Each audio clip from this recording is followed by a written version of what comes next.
Ya, Shalom Bapak Ibu dan Saudara sekalian. Kita bertemu kembali dalam channel Realita episode kedua, yaitu bicara tentang kedatangan Tuhan.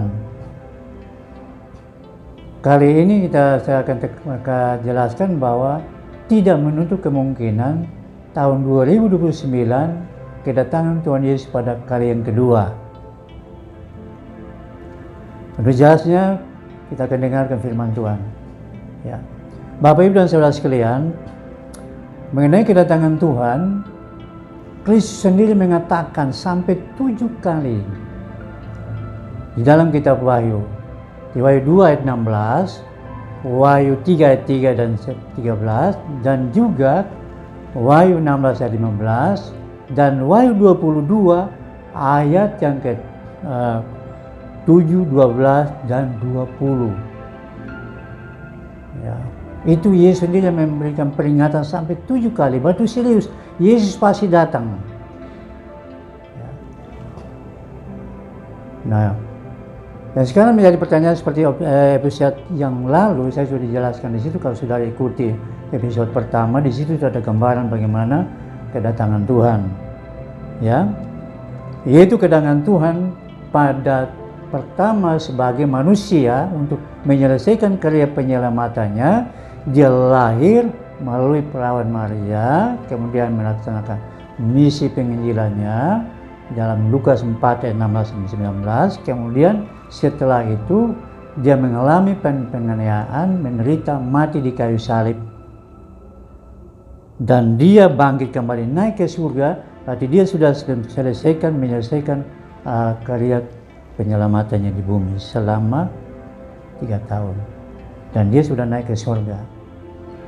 Nah, pada hari ini kita bahas tentang kapan Tuhan Yesus datang, bila mana dia datang. Nah, ini yang kita bahas. Nah, kedatangan kedua ada 2 aspek. Aspek yang pertama, Yesus datang untuk mengangkat orang percaya. Dalam episode 1 saya sudah jelaskan itu. Mengangkat orang percaya, Yesus datang di awan-awan, mengangkat orang percaya yang sudah mati akan dibangkitkan kembali, yang masih hidup diubah dan siap mata, kemudian diangkat ke surga, reuni di angkasa.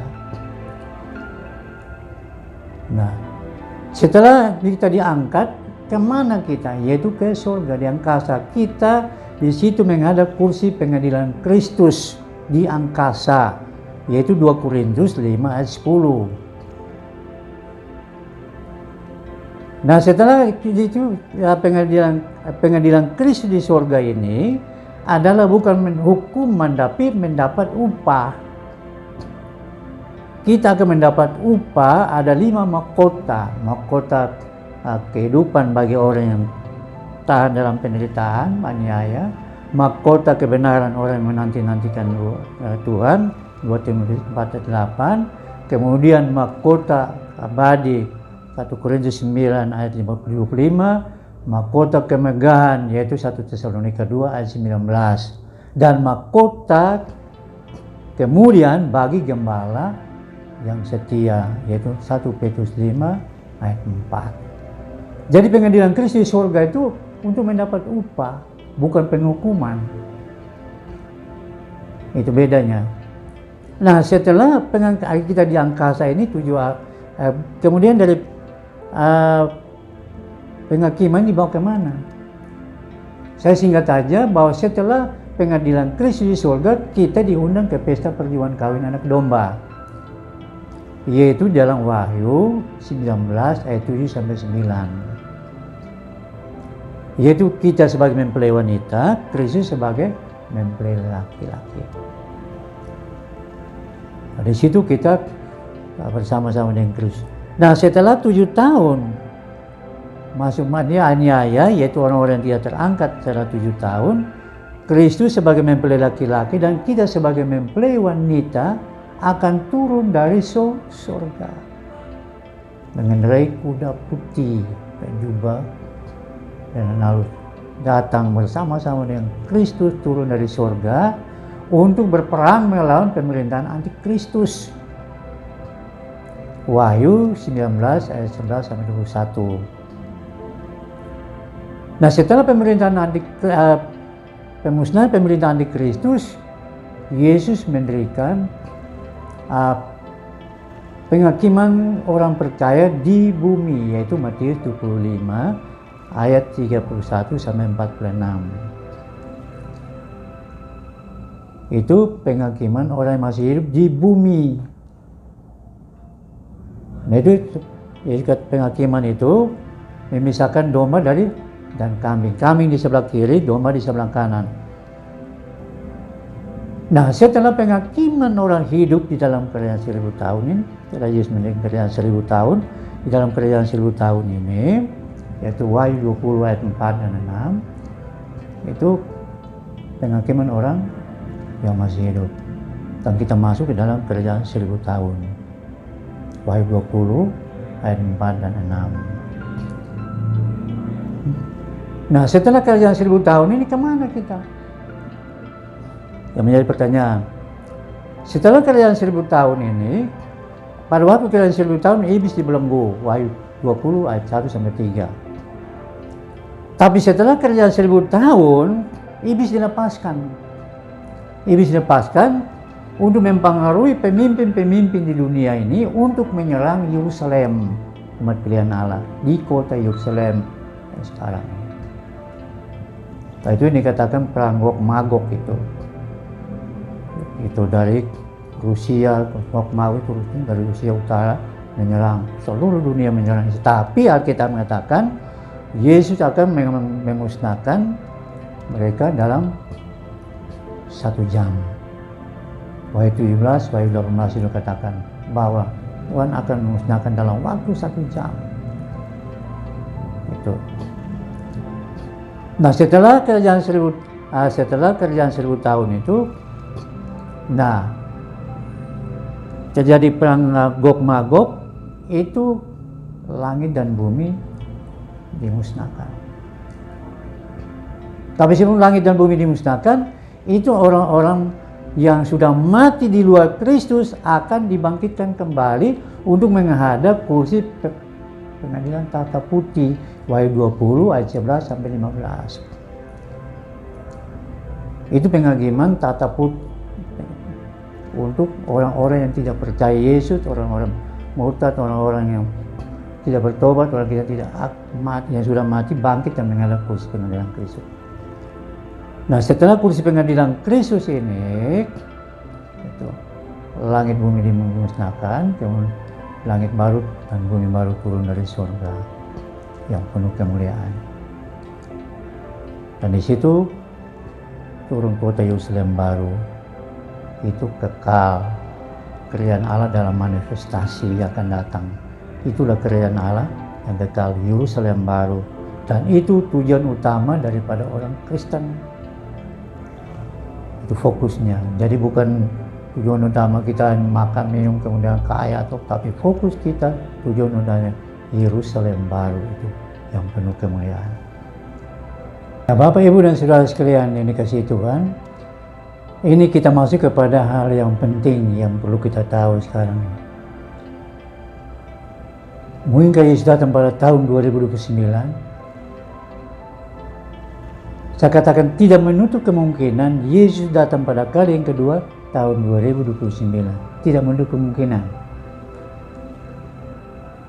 Nah, mari kita melihat kesaksian dari seorang hamba Tuhan namanya Pendeta Romo Paulus Tri Subrata, MSI, MM, Gembala Sidang salah satu gereja di Yogyakarta, yang pernah mengadakan konferensi internasional IRT pada tanggal 13 sampai 16 November tahun 2012 di Yogyakarta, yang pada waktu itu mengundang kurang 5.000 orang hamba Tuhan dari dalam dan luar negeri.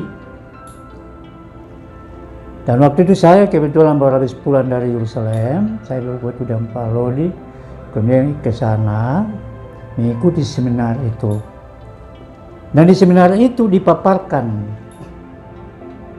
secara singkatnya saya jelaskan begini, Hamba Tuhan ini dia melayani itu dari awal itu satu gereja kecil, tapi dalam pergumulan yang luar biasa, kemudian gereja bertumbuh dan pelayan-pelayan diwajibkan kalau tidak 2 puasa 7 hari tidak boleh naik pelayanan.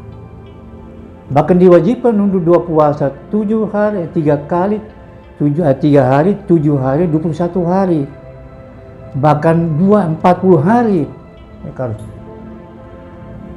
dan dia bersama dengan istrinya itu melaksanakan 2 puasa itu 40 hari 40 malam, tidak makan tidak minum sampai 3 kali, dan kali yang ketiga dia mengalami kematian.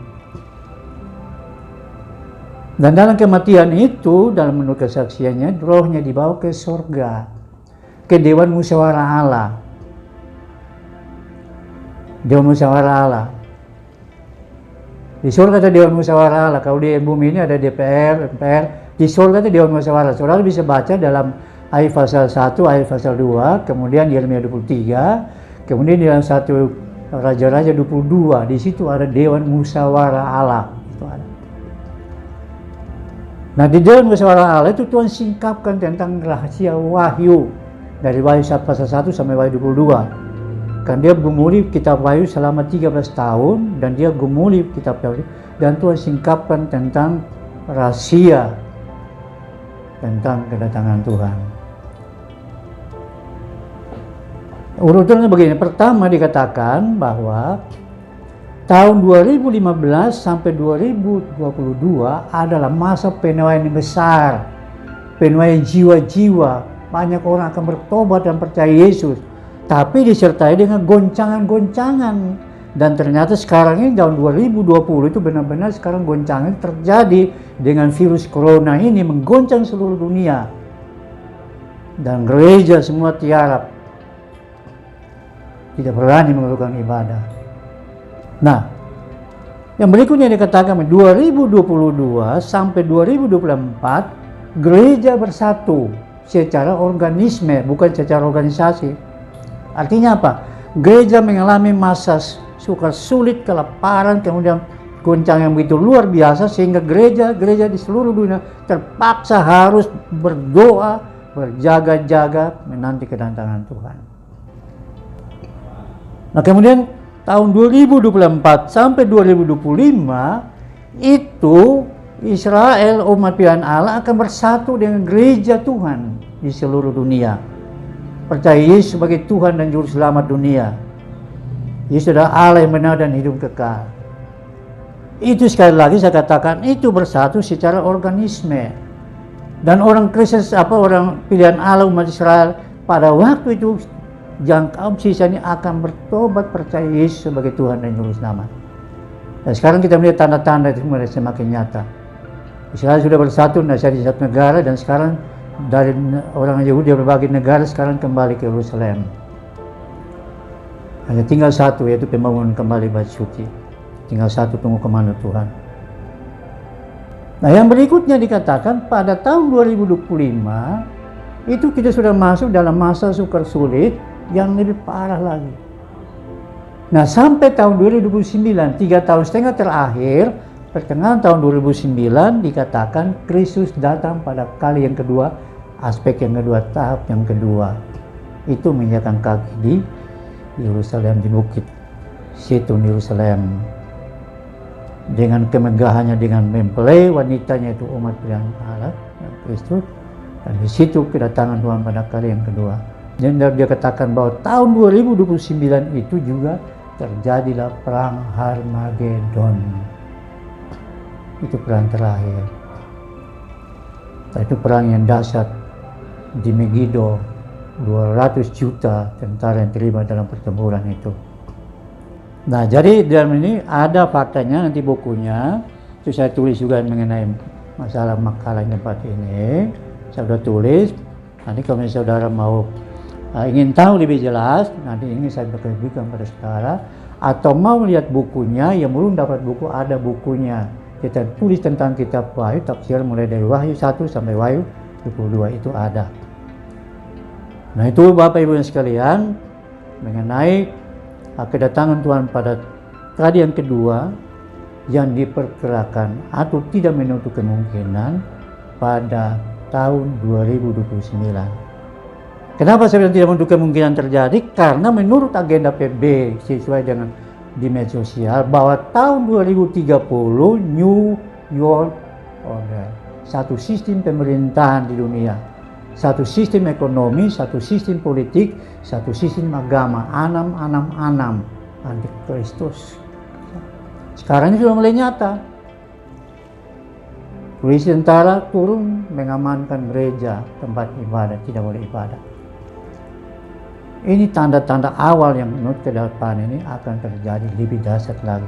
Untuk itu tidak ada jalan lain.